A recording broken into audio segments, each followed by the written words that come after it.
អតីតនាយករដ្ឋមន្ត្រីលោកហ៊ុនសែនបញ្ជាឲ្យកងទ័ពខ្មែរវាយបកទៅកងទ័ពថៃវិញគ្រប់ទីតាំងក្រោយពីប្រទេសកម្ពុជាអត់ធ្មត់លើស24ម៉ោងដើម្បីគោរពបទច្បាញ់គ្នានិងការពន្យាពេលវេលាជំនះប្រជាជនចេញពីតំបន់រងគ្រោះប្រធានព្រឹទ្ធសភាលោកហ៊ុនសែនសរសេរលើទំព័រ Facebook របស់ខ្លួននៅថ្ងៃនេះថានាយករដ្ឋមន្ត្រីថៃលោកអនុធីនឆានវីរៈគុណបានប្រកាសថានឹងប្រើកម្លាំងវាយយកទឹកដីប្រទេសកម្ពុជាទាំង11ទីតាំងដូច្នេះកងកម្លាំងប្រដាប់អាវុធគ្រប់ប្រភេទនៃប្រទេសកម្ពុជាត្រូវវាយគ្រប់ចំណុចដែលខ្មាំងវាយចូលក្នុងទឹកដីខ្មែរវិញលោកហ៊ុនសែនអះអាងថាប្រទេសកម្ពុជាការពារទឹកដីរបស់ខ្លួនដោយមានលក្ខខណ្ឌរឹងមាំជាមួយអាវុធគ្រប់ប្រភេទរីឯសត្រូវឈ្លានពានត្រូវចល័តវាយចូលទីតាំងក្នុងទឹកដីប្រទេសកម្ពុជាដូច្នេះពួកគេមិនអាចទូលលក្ខខណ្ឌមកបានទេហើយក្បាលរបស់ពួកគេក៏មិនបានប៉ានដែកដែរលោកហ៊ុនសែនបន្តថាស្ថានភាពនេះផ្ដល់ប្រៀបឲ្យកងកម្លាំងទ័ពខ្មែរអនុវត្តយុទ្ធវិធីកំទេចកម្លាំងរស់របស់សត្រូវតាមរយៈការចាត់តាំងទប់ទល់យ៉ាងពេញលេញក្នុងនោះក៏បានវាយបកត្រឡប់ទៅវិញដែរកាលពីល្ងាចថ្ងៃទី8ខែធ្នូនិងបន្ត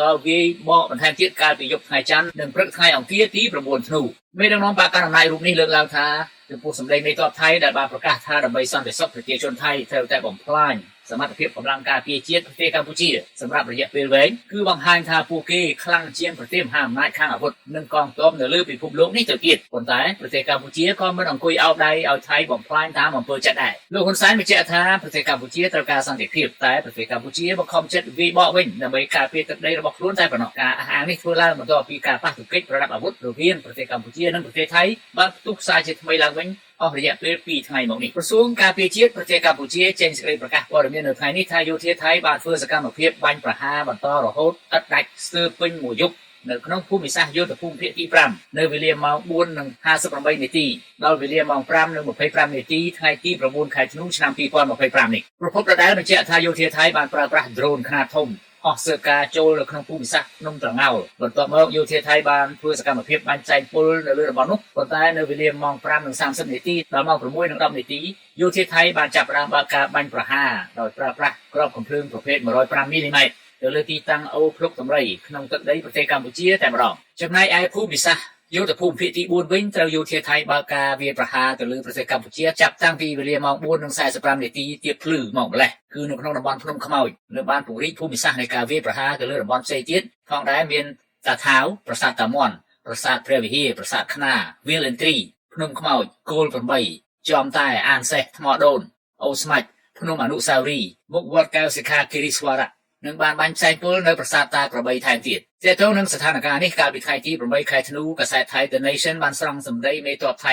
លោកឆៃព្រឹកបួងប្រផាតថាលោកប្រាជ្ញាកំទេចកងកម្លាំងប្រទេសកម្ពុជាឲ្យខ្ទេចខ្ទីរហូតបាត់បង់សមត្ថភាពយោធាយូរអង្វែងដើម្បីសុវត្ថិភាពថៃតកូនតចៅទៅថ្ងៃអនាគតមេទ័ពថៃរូបនេះបញ្ជាក់ថាការប៉ះទង្គិចជាមួយប្រទេសកម្ពុជារយៈពេល2ថ្ងៃនេះគឺក្នុងគោលបំណងដើម្បីឲ្យកងទ័ពភូមិន្ទថៃធ្វើឲ្យប្រទេសកម្ពុជាមិនអាចធ្វើសកម្មភាពយោធាបានយូរអង្វែងតទៅទៀតព្រោះយោធាប្រទេសកម្ពុជាបានបង្កការគំរាមកំហែងដល់ប្រទេសថៃនិងប្រជាជនថៃរហូតមកតាមការផ្សាយក្នុងទូរទស្សន៍ Al Jazeera នៅថ្ងៃទី9ខែធ្នូការខូចខាតទាំងសងខាងភាគីខ្មែរមានជនស៊ីវិលស្លាប់9នាក់និងរបួស20នាក់ចំណែកឯទាហានថៃស្លាប់4នាក់និងរបួស68នាក់ទីភ្នាក់ងារព័ត៌មាន AFP រាយការណ៍នៅថ្ងៃដដែលនេះដោយស្រង់សម្ដីអ្នកនាំពាក្យកងទ័ពជើងទឹកថៃបារ៉ាតរតនាឆៃផានដែលអះអាងថាទាហានថៃបានសង្កេតឃើញទាហានខ្មែរបោះទីតាំងនិងចល័តទីតាំងអាវុធនៅម្ដុំដែនដីមានវិវាទក្នុងខេត្តត្រាស់ថែមទាំងបង្ហោះដ្រូនដើម្បីបញ្ឆេះកំហឹងទ័ពថៃទៀតផងជុំវិញបញ្ហានេះសហភាពអឺរ៉ុបបានចេញសេចក្តីថ្លែងការណ៍នៅថ្ងៃនេះដោយអំពាវនាវឲ្យប្រទេសទាំងពីរឲ្យរក្សាភាពអត់ធ្មត់ខ្ពស់បំផុតនិងវិលត្រឡប់ទៅរកសេចក្តីថ្លែងការណ៍រួម